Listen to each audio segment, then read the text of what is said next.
Look at this picture. It's just a statue, right? Just a funny image to share with your friends, a harmless joke. But what if I told you this image was a monster in disguise? What if I told you it was a doorway to fear itself? This is the story of Momo, and how a single image terrorized the world. It started, innocently enough, a simple sculpture displayed in a dark corner of an art gallery.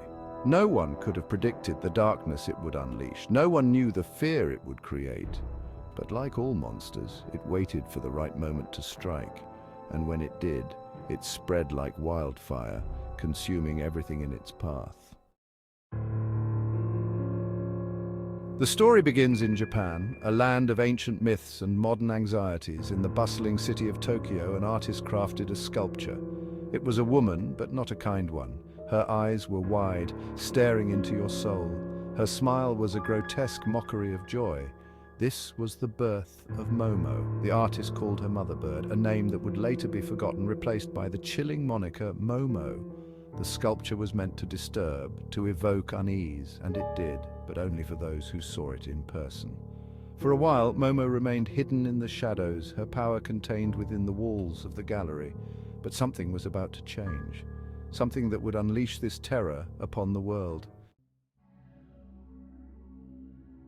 The internet, a breeding ground for information, connection and fear. This is where Momo found her voice.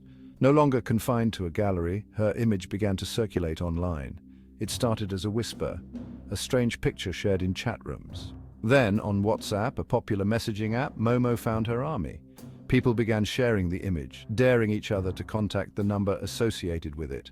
The number varied, changing with each new tale. Some said it belonged to a cursed soul, others to a vengeful spirit. No one knew for sure, but the mystery only fueled the fire. The image spread like a virus, jumping from phone to phone, country to country. Momo was everywhere. Section 4. Games and Challenges.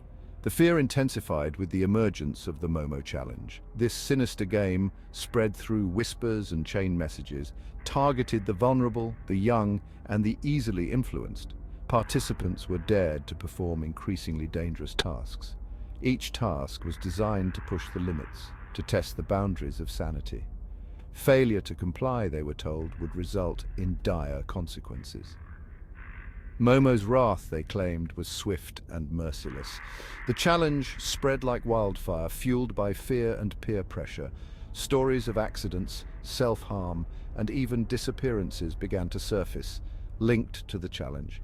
The line between reality and online horror began to blur. Section 5. Unmasking the myth. The world was in a panic. Parents were terrified, authorities were baffled. Everyone wanted to know who was behind this global scare. Was it a lone wolf hacker, a secret organization with a sinister agenda? The answer, when it finally came, was both surprising and strangely disappointing. Investigations revealed that the Momo Challenge was largely a hoax, a case of mass hysteria fueled by the internet's ability to amplify fear. The origins of the image itself were traced back to the Japanese artist and his sculpture.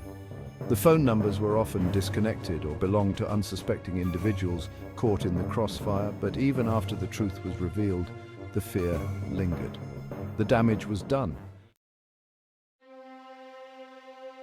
Section 6. The power of an image. The Momo phenomenon serves as a chilling reminder of the power of images, especially in the digital age. It shows how quickly fear can spread, how easily truth can be distorted, and how vulnerable we are to the shadows that lurk online.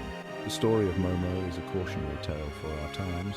It's a reminder to be critical of what we see online, to question the sources of information, and to resist the urge to share without verifying.